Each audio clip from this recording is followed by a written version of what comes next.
Bonjour Naya Wateou. Bonjour. Vous êtes vice-présidente du Congrès de Nouvelle-Calédonie. Vous êtes la présidente de la commission du développement économique de la province sud de la Nouvelle-Calédonie. On est dans un endroit de dingue là. C'est fou, hein, cet aquarium de Nouméa. Hein, on est avec nos amis les poissons. Qu'est-ce qu'on peut dire sur cet aquarium? Parce que c'est important pour le tourisme, pour le développement économique aussi d'avoir un aquarium comme ça. Bien sûr, c'est une magnifique vitrine de ce que l'on peut voir en Nouvelle-Calédonie lorsqu'on a un masque et un tuba et l'occasion effectivement de pouvoir aussi prendre en compte cette biodiversité marine qui existe. Ce site de l'aquarium, c'est le premier site touristique que l'on vient visiter lorsqu'on vient en Nouvelle-Calédonie. C'est à peu près 100 000 visiteurs par an.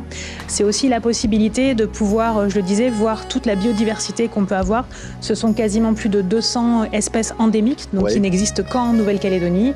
Ce sont des aménagements aussi qui permettent aux visiteurs de se rendre compte de la beauté que sont nos récifs coralliens, mais aussi notre lagon, une sensibilisation aussi sur la préservation de ces espèces, et puis effectivement l'occasion d'en prendre plein les yeux à chaque fois. Là. Il y a un éclairage, c'est magnifique. Alors on est heureux, là il n'y a pas les requins, il y en a, il y a aussi les tortues, il y a les fameux tricoréiers qui sont sur les îles autour, on en voit quelques-uns, ce sont des serpents, on va dire, c'est pas...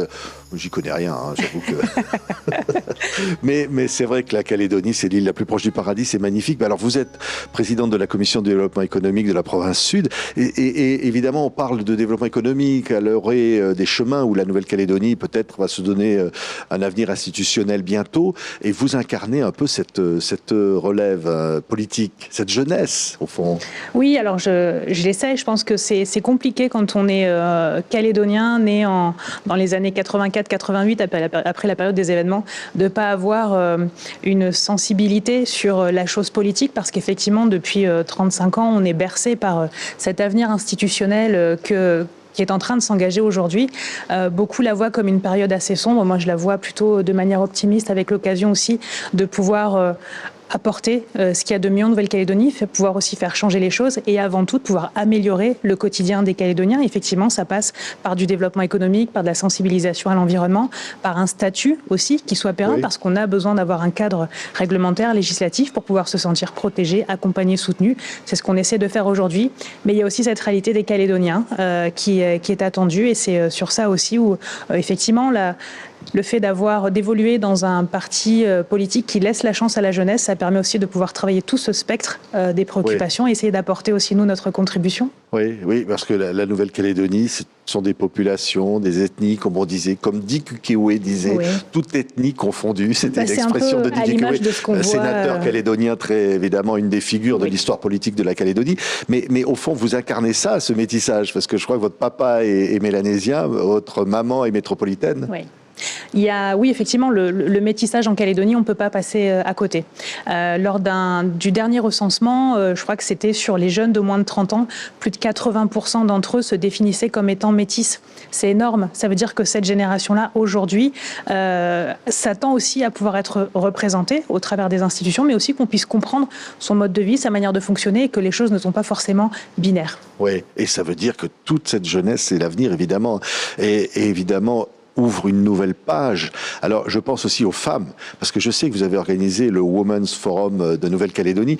Pour les femmes, il y a un enjeu important ici. Il faut que les femmes prennent leur place. Bien sûr, il y a un enjeu qui est essentiel. C'est quasiment la moitié de la population, effectivement, de Nouvelle-Calédonie, mais c'est aussi des chiffres qu'on retrouve à l'échelle du monde. Les femmes, aujourd'hui, comptent.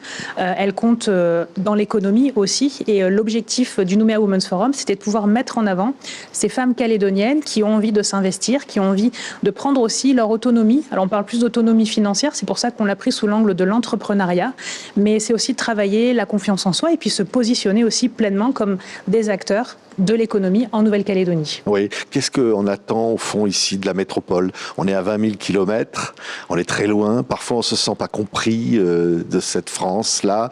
Demain, il y aura peut-être dans cet avenir institutionnel une citoyenneté calédonienne dans la citoyenneté française, c'est-à-dire qu'il y a un particularisme, être calédonien, quoi.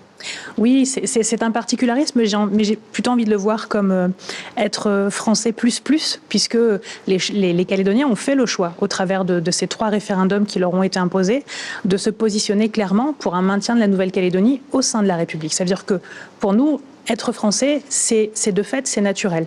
Maintenant, on a être français et être aussi calédonien. Effectivement, ça se décline par une manière de vivre qui peut être complémentaire mais aussi différente, par effectivement cette question de la citoyenneté pour pouvoir décider, apporter aussi sa contribution sur les futures évolutions du pays. Mais j'ai vraiment envie de le voir comme quelque chose de plus. On est des Français plus. Plus, voilà. Et même si, évidemment, avec toute l'histoire, vous l'avez dit, l'histoire politique, les indépendantistes, les Kanaks, aujourd'hui, il y a encore un dialogue à construire, à continuer. Toujours à partir du moment où, là aussi on le voit sur les différents référendums et même sur la répartition démographique, quand plus de 47% de la population se définit comme étant kanak, ça veut dire qu'à un moment donné, dans cette conception de l'autonomie qui peut être légitime pour eux, ne peut pas être gommée.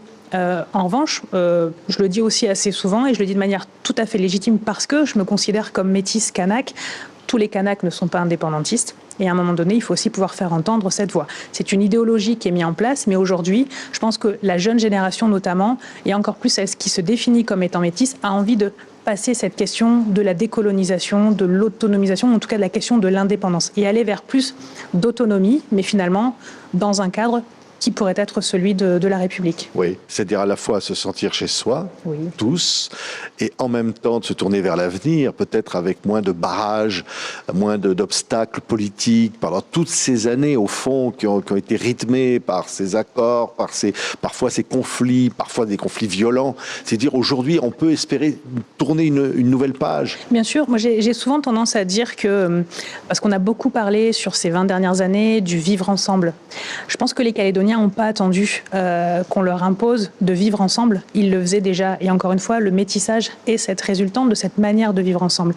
Finalement, on s'est posé la question de savoir si on vivait ensemble ou pas, parce qu'on a eu ces 3 référendums avec finalement une réponse qui était soit oui, soit non. Donc j'ai envie de croire, et je crois en cette notion de vivre ensemble, cette capacité pour chacun de pouvoir s'entendre sur nos différences, accepter les différences de l'autre, mais pouvoir être aussi dans cette envie de construire quelque chose ensemble. Oui, construire. Alors évidemment, il y a le minerai, il y a le nickel qui est la grande richesse et dont la France a besoin pour fabriquer des batteries automobiles de l'avenir. Et en même temps préserver l'environnement, en même temps faire face au réchauffement climatique, à tous ces défis. Bien sûr, et je pense que ce n'est pas des questions qui sont propres à la Nouvelle-Calédonie. Aujourd'hui, de pouvoir faire en sorte qu'un pays, une entité soit économiquement viable, ça repose par justement cette valorisation des richesses et en même temps cette préservation de sa richesse, en l'occurrence là sur l'environnement.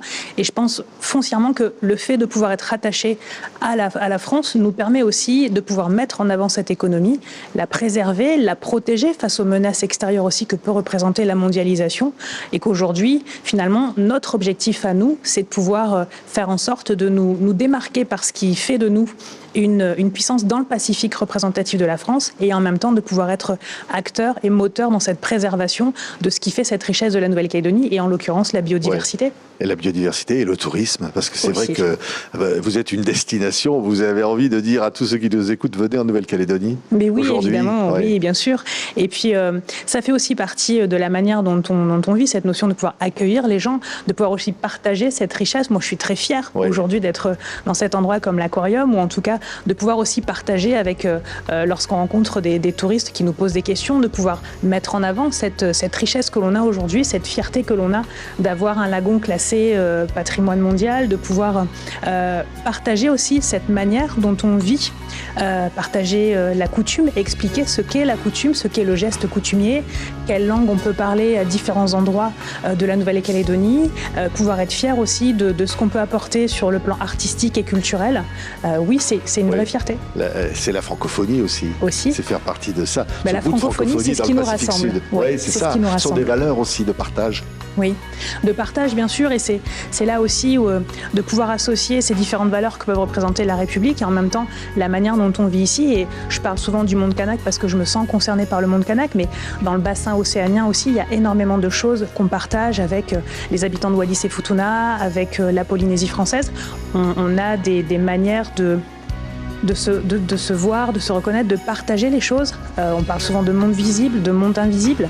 C'est pas forcément quelque chose qui est perçu de la même manière lorsqu'on est à 22 000 km, mais finalement, c'est aussi comment on place l'homme dans son environnement, un côté aussi un peu peut-être spirituel, mais finalement qui remet l'homme au centre de ses interconnexions avec les autres. Merci beaucoup. On va se quitter en musique avec ces images de ce pays absolument dingue et ces populations tellement attachantes que sont les Calédoniens.